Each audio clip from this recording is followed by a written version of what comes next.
Boa tarde. Boa tarde. Boa tarde. Tudo bem, Alexandre? Tudo. Ótimo, maravilha. Meninos, hoje eu vou pedir para que tarde, você... professor. Boa tarde.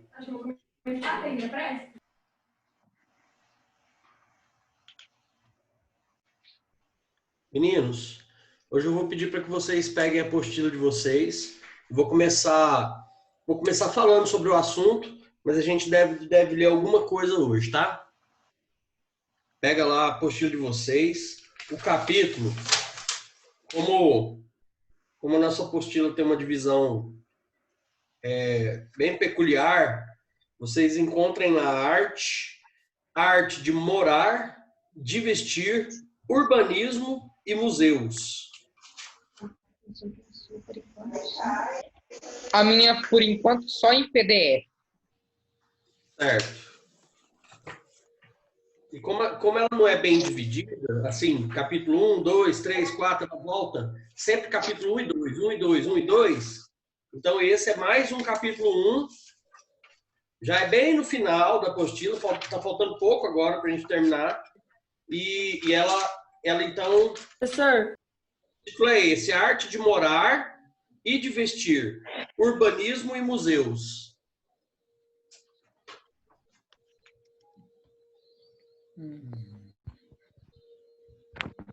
Achei.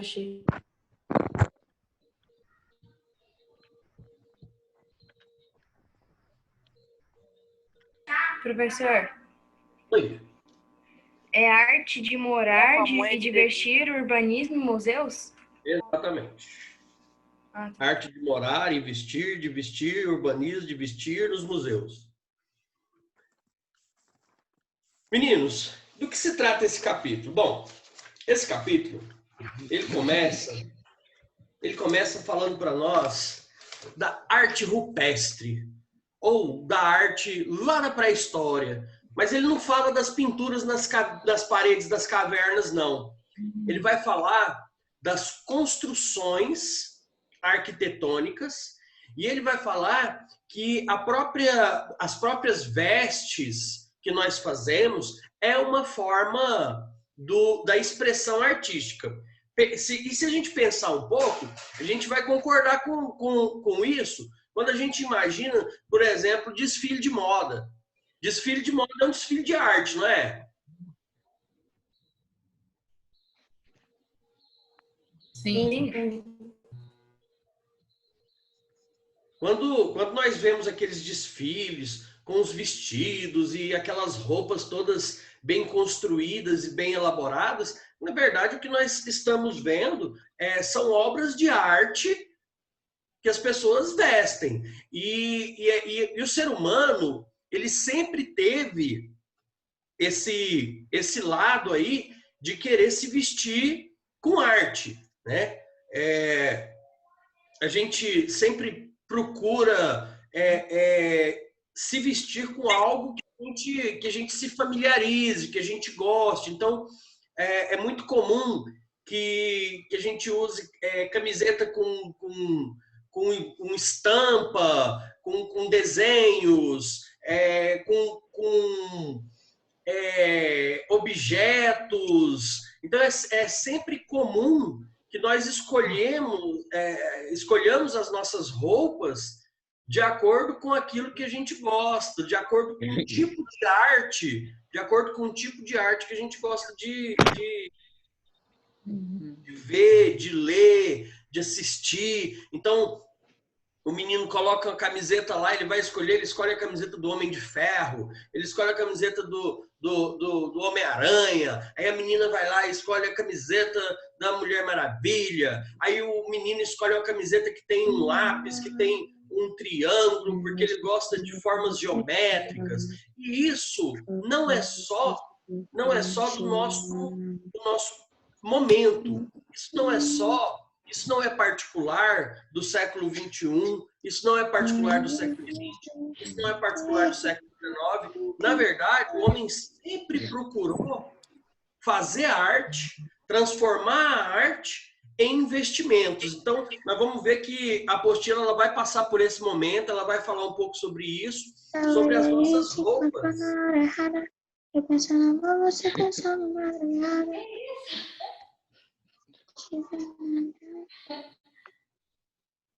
É a Letícia que está cantando, né? Parece que era. Sim, vai pro YouTube, tá tudo gravado. Olha, coisa maravilhosa.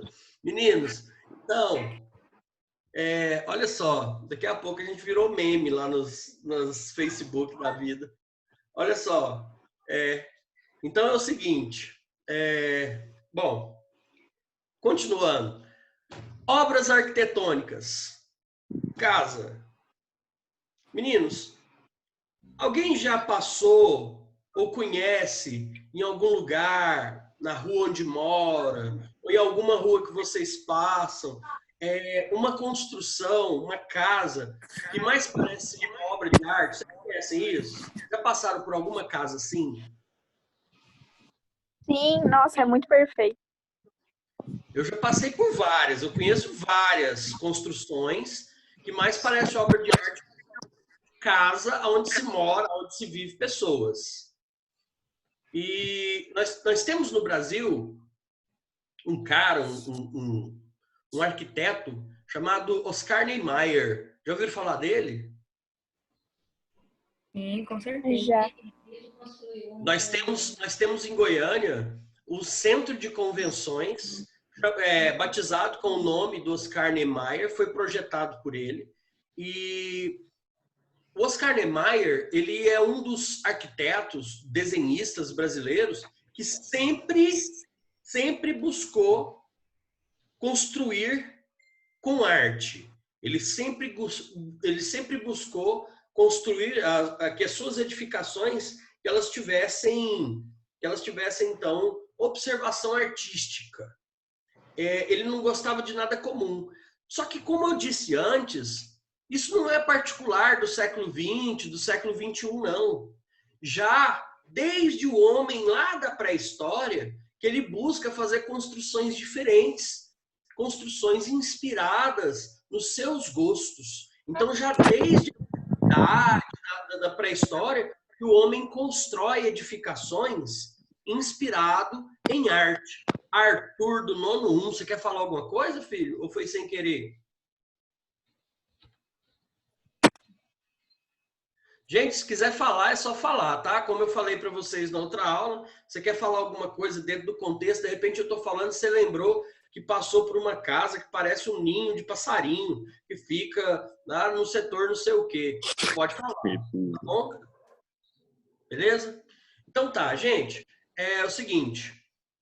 Bom, então, esse nosso capítulo, Arte de Morar e de Vestir, Urbanismo e Museus, ele vai passar por essas situações. Então, nós vamos falar um pouco sobre isso, sobre as edificações que mais parecem obra de arte. Isso é comum do ser humano, nós tentamos fazer isso. E ele vai falar também sobre as roupas e esse universo da confecção, ok?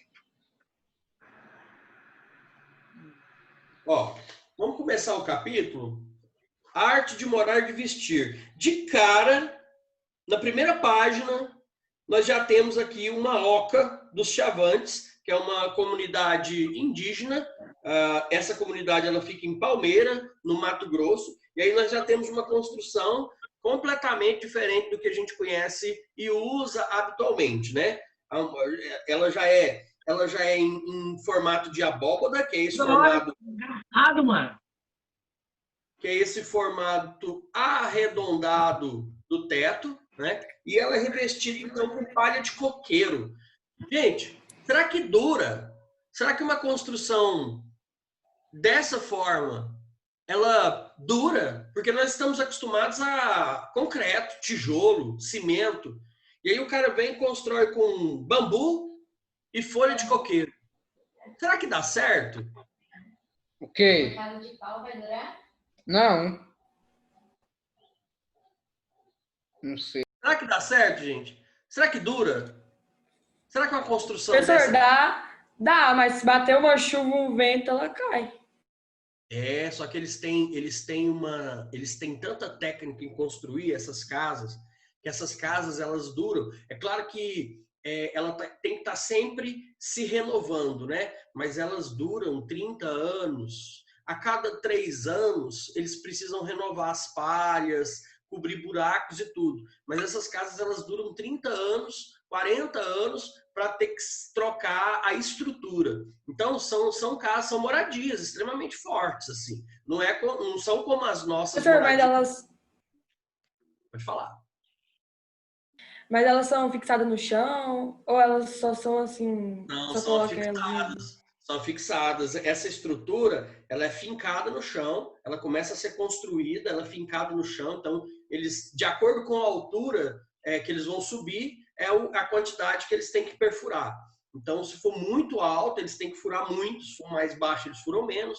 Mas é tudo fincado no chão e eles começam a construir, então, a partir disso daí. Mas não tem o alicerce, né? Que é o que a gente tem nas nossas casas. A gente faz o chamado contrapiso. A gente aterra, depois faz concreto, para depois colocar o piso, o revestimento. Isso eles não fazem. Lá dentro é no chão mesmo. E o impressionante é que é muito limpo. Essas casas, essas moradias tipo oca, gente, desses índios, elas são extremamente limpas. O chão parece que você está dentro da sua casa, assim. Não parece que está no chão, na terra. Eles varrem, eles cuidam. É muito legal. E fica bem firme. O piso fica bem firme. São construções arcaicas, mas não são precárias. Elas são construções onde dá mesmo para viver, dá para morar, dá para dormir lá toda noite. As primeiras construções eram feitas com materiais encontrados em abundância na natureza: galhos, madeira, palha, ossos, barro e pele de animais. Era muito comum, principalmente no hemisfério norte, que é mais frio do que o hemisfério sul. Era comum que no hemisfério norte, as primeiras civilizações, elas colocavam, ao invés de palha, peles de animais para cobrir, para fazer a cobertura. Então era muito comum, ou por dentro da casa, fizesse o revestimento de pele de animais para a casa ficar aquecida, tá? Olha só. Estrutura geodésica de 1967 e a oca dos Chavantes 94. Do ponto de vista tecnológico, a oca é uma solução tradicional usada há milhares de anos. E a geodésica é o fruto da sociedade industrial e pode ter sido inspirada naquele tipo tradicional de construção. Bom, todas essas armações que são entrelaçadas, ou que tem essa estrutura rígida, elas não foram inventadas no século XVIII, no século XIX, né? São estruturas que já vêm da antiguidade. Olhe com atenção a imagem acima e a da página anterior e responda. Quais são as diferenças e a semelhança entre as duas estruturas? Quero que vocês me ajudem aí, gente. E aí? Quais as diferenças e as semelhanças entre as duas estruturas?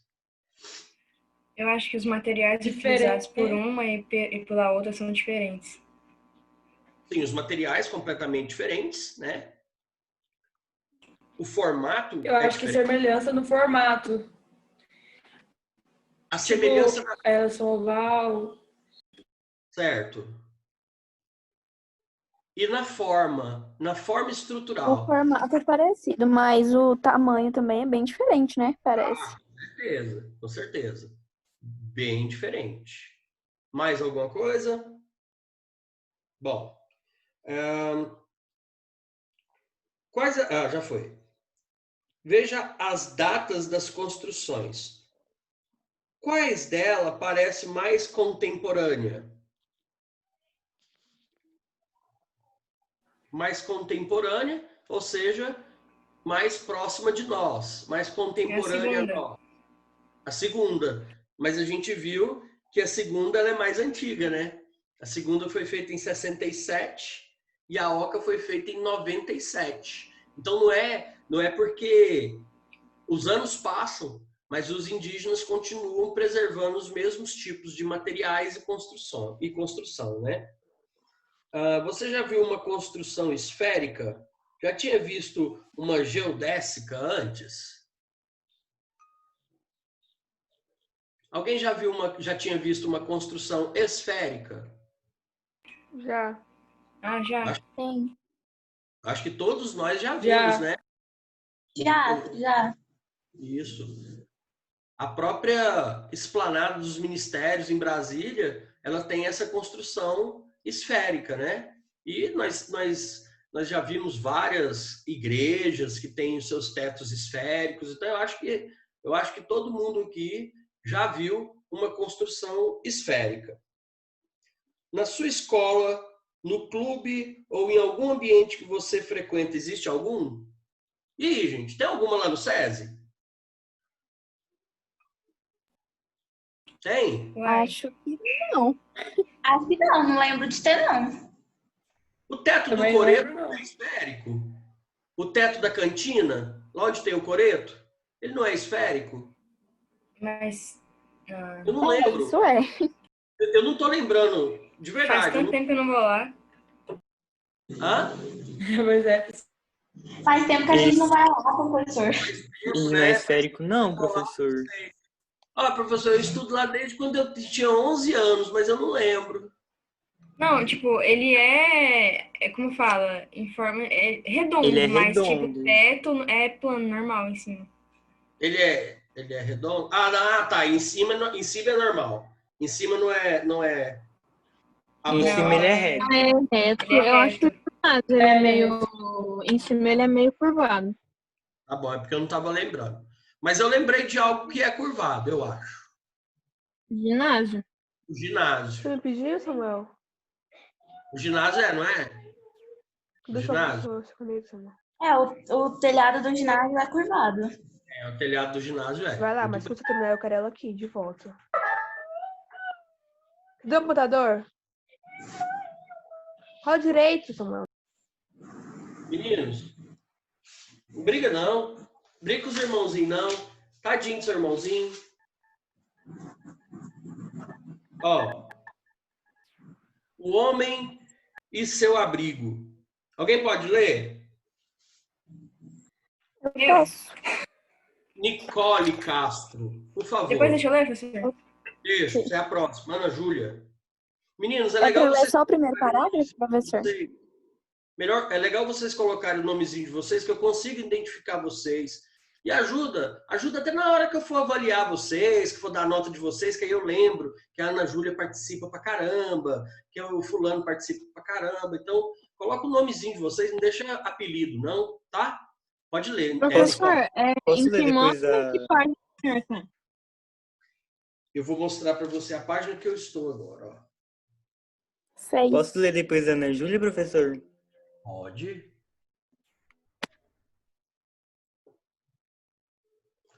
O capítulo é esse aqui, ó. Vou mostrar de novo, gente. Quem quiser. O capítulo é esse, ó.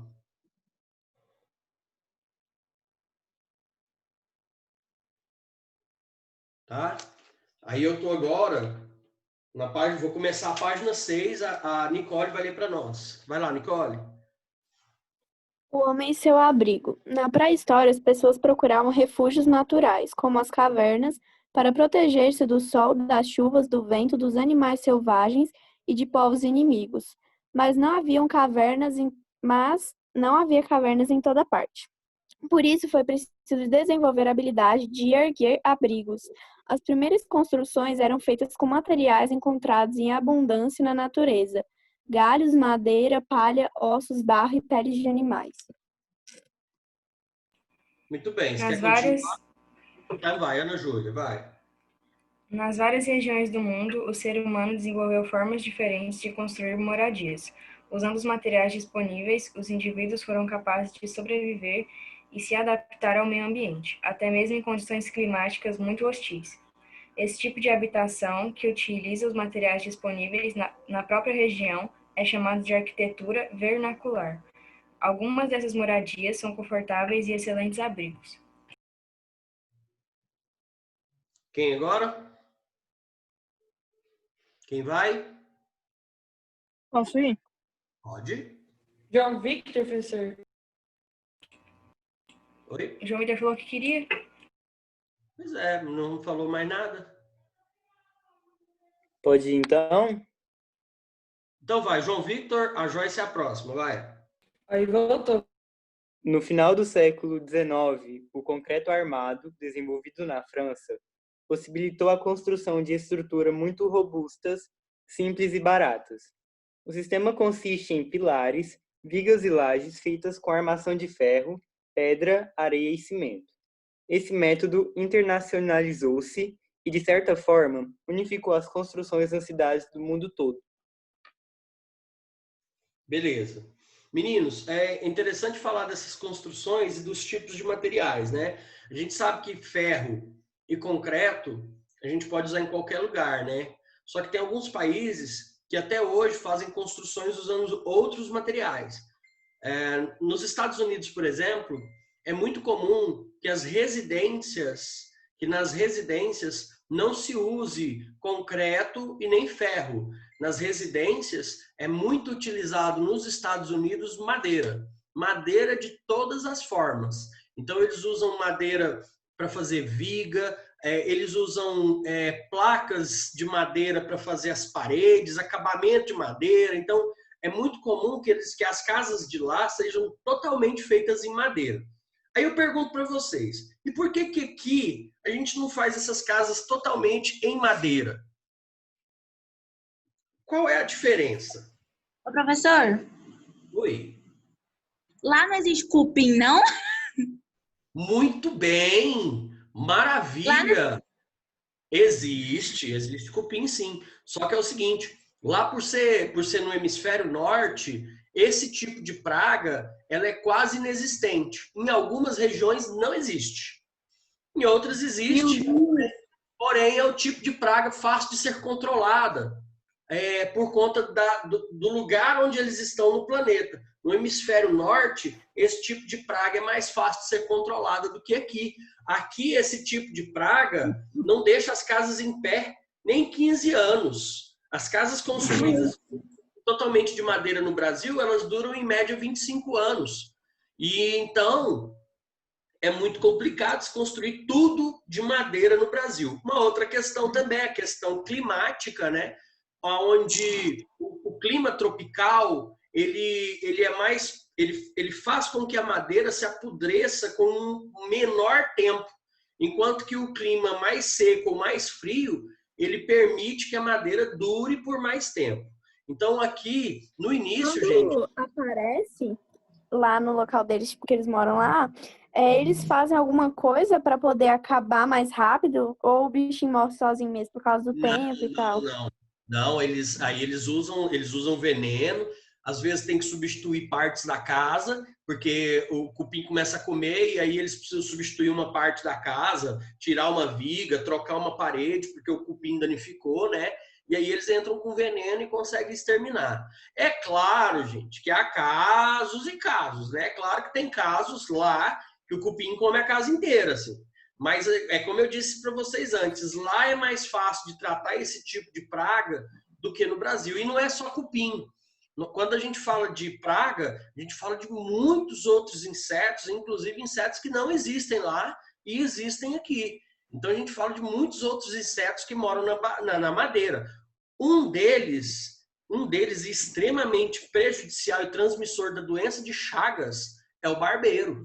Então, aqui, casa de madeira atraía e atrai esse inseto que pode ser extremamente prejudicial, pode levar o ser humano à morte, né? A doença de Chagas, ela mata. E eles não têm barbeiro nos Estados Unidos. E aqui nós temos. O inseto barbeiro não existe nos Estados Unidos. Existe Os norte-americanos têm muito benefício.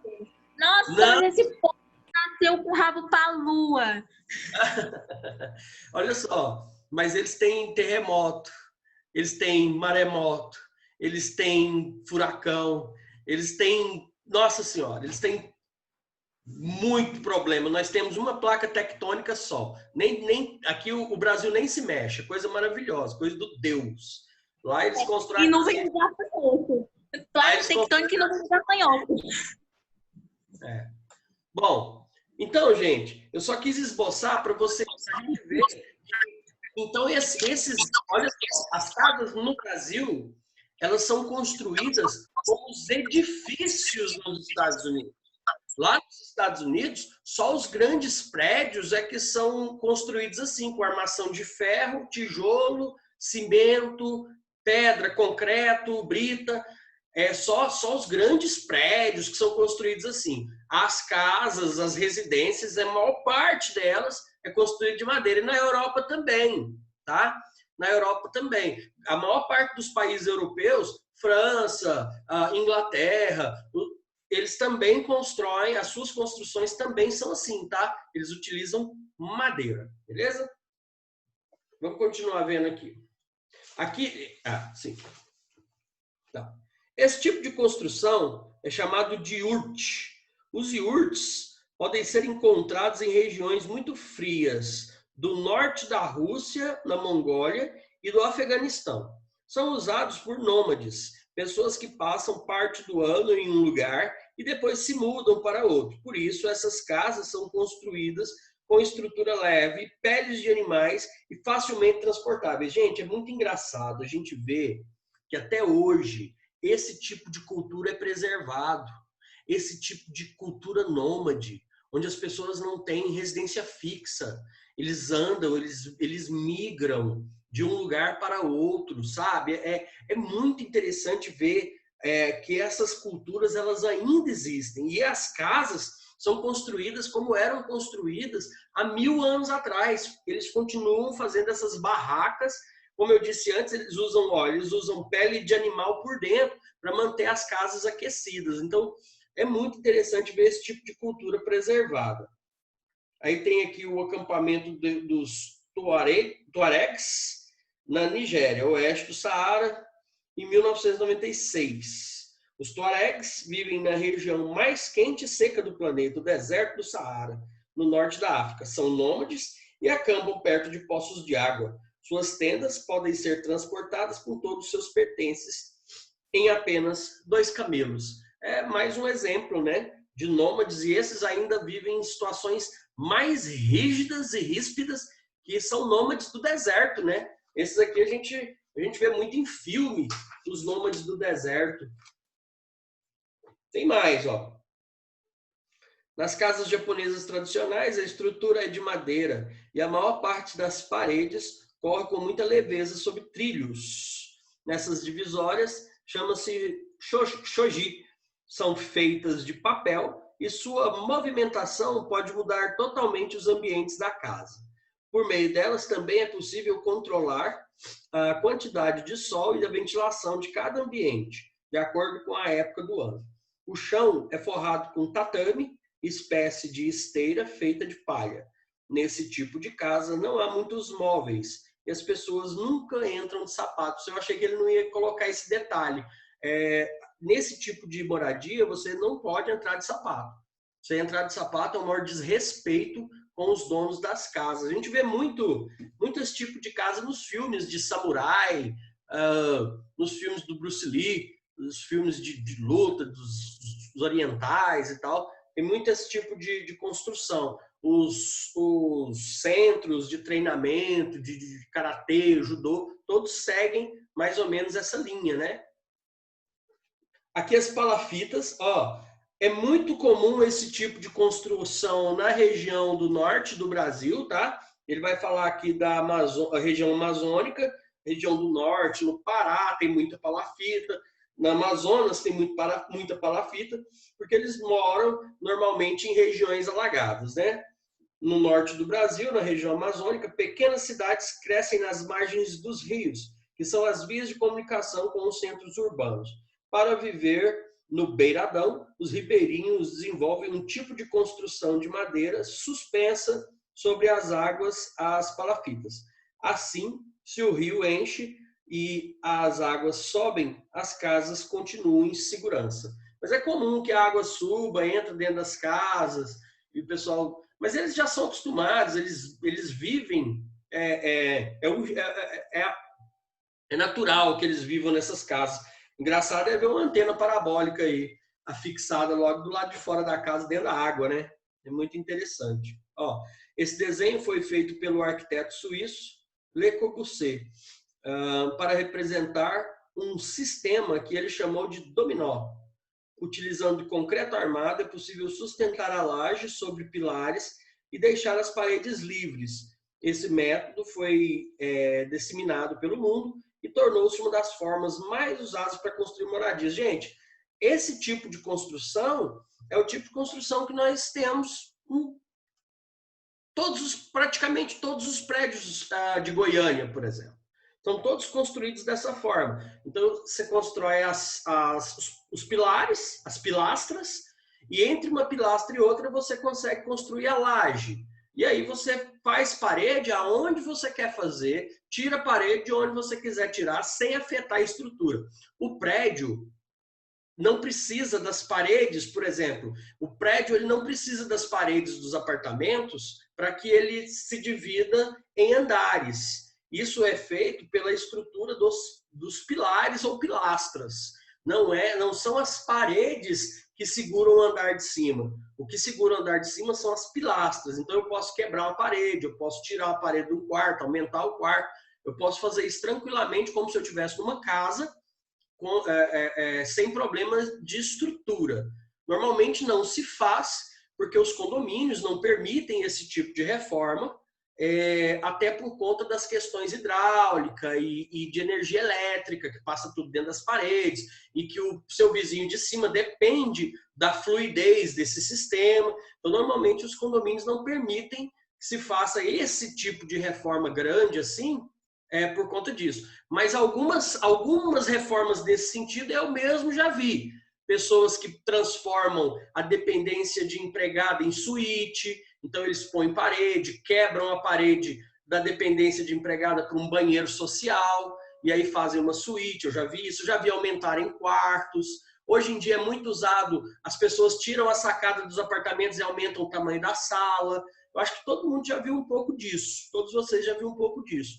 E esse tipo de estrutura, onde os pilares são responsáveis, então, por sustentar as lajes, ou seja, os patamares, os andares. Alguém quer falar alguma coisa dentro disso que eu vi, dentro disso que a gente viu, sobre as palafitas, sobre esse tipo de construção de lajes e pilares? Alguém quer falar algo? Alguma curiosidade? Professor, onde essas casas palafitas elas são construídas, ao redor delas é como se fosse as casas ainda se fosse uma ilha. Eles se locomovem com barcos, canoas. Exatamente. Todo mundo aqui, todo mundo assim, né, que tem condição financeira, tem barco. Em vez de carros, eles têm barcos. E é interessantíssimo a forma que eles vivem. Eles são muito acostumados a viver nos rios. Os meninos, eles tomam banho, eles nadam embaixo dessas casas. E esses dias eu vi um vídeo, os meninos estavam andando em cima de uma jiboia na água, uma cobra. Meu Deus! Uma cobra gigante. Se vocês tiverem curiosidade, em ver esse vídeo, é só colocar no YouTube lá, meninos nadam com cobra. Vocês vão ver os meninos usando a cobra como se ela fosse uma boia, gente. É uma cobra gigante, muito grossa. E ela nadando e os meninos agarrados nela, sabe? Nadando com a cobra. Para nós é surreal. Para nós é surreal. As cobras entram na casa, é perigosíssimo. O estilo de vida desse povo é muito perigoso. Acontece também de canoas, às vezes as canoas mais menores, né, mais frágeis, elas atropelam alguma coisa nos rios, um crocodilo ou mesmo uma pedra, e viram. E aí, quando elas viram, as pessoas às vezes são devoradas por crocodilo, por jacarés, devoradas por peixe. Tem peixe que come gente nessa região, come criança. Esses dias eu estava assistindo um documentário que passa no NetGeo, se chama Monstros do Rio. E aí estava se passando justamente nessa região da Amazônia, aqui no Brasil, e mostrando as vítimas do pirarucu, as vítimas do candiru, as vítimas do não sei o quê. Peixes que matam pessoas.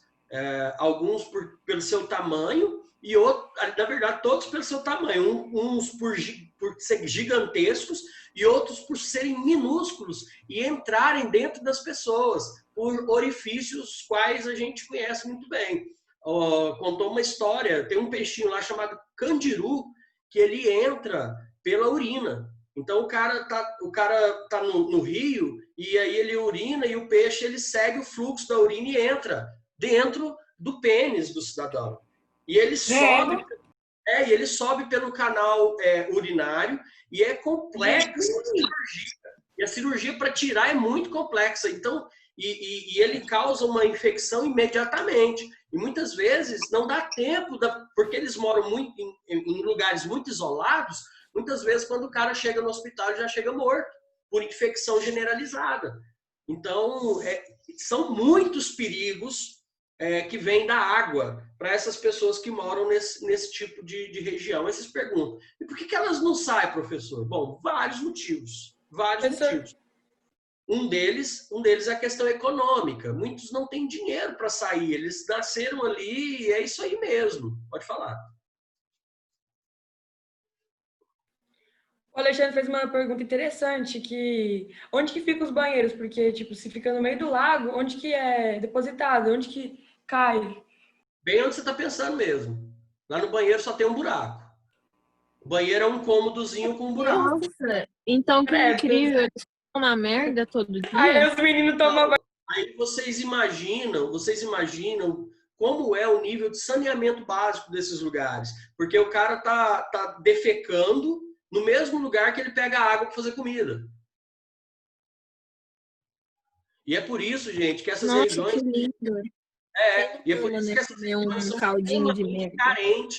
extremamente carentes de higienização, extremamente carentes de políticas públicas que possam auxiliar nesses processos. As pessoas, eles foram os primeiros a desenvolver cólera, eles são os que mais têm dengue, eles são os que mais têm problemas de infecção, eles não vivem muitos anos, a média de vida deles é 60 anos, porque eles vivem assim de forma muito precária mesmo. É um assunto que é muito interessante a gente conhecer a realidade do nosso país. Isso é muito importante, gente. Sabermos o tamanho que é o nosso país e a forma que as pessoas vivem, porque muitas vezes a gente está confortável na nossa casa e tal, e a gente está achando que o Brasil inteiro é assim. Quer dizer, a gente acha que está até ruim para a gente. Que é ruim demais. Não posso sair de casa. Graças a Deus que eu não posso sair de casa. A pessoa, se eu tivesse que sair todo dia, eu ia ficar doente. Eu ia pegar, o vírus. Então, assim, muitas vezes a gente fica reclamando, mas existe um Brasil aí que a gente não conhece muitas vezes e que é um Brasil extremamente precário, gente. Que é um Brasil extremamente pobre. Meninos, essa semana tem uma tarefinha para vocês lá. Foi até legal a gente falar desse assunto aqui, porque a tarefa ela é de urbanismo. O que vocês vão fazer? Vocês vão fazer uma pesquisa sobre o urbanismo e vão postar lá no portal. Amanhã abre a tarefa, tá?